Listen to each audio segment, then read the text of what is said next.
Tecno BG6. So ipapakita ko sa inyo mga katiktik kung paano i-hard reset Tecno Spark Go 2024 o Tecno BG6.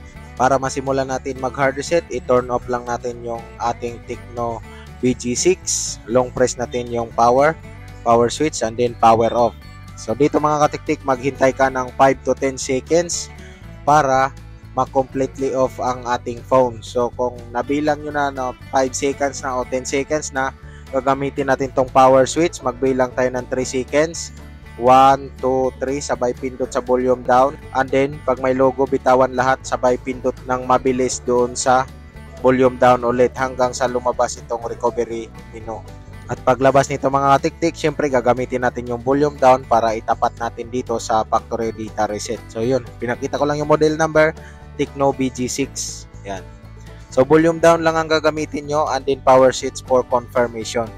So pag natapos na reboot system now, ayan, press mo lang yung power switch para ma-confirm. So maghintay ka lang ng 2 to 5 minutes para mag-open ang iyong cellphone. So make sure na wala kayong kailangang files dyan kasi nabubura po lahat yan. All files are deleted mga katiktik.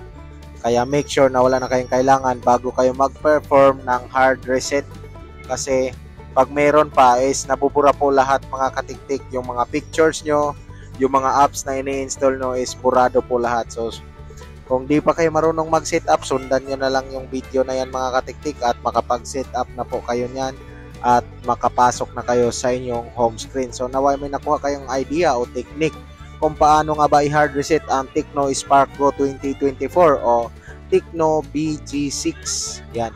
So yun mga katiktik, maraming salamat sa panonood at hanggang sa susunod ko na video tutorial. No, this is your katiktik and this is Claire Vance. Bye-bye!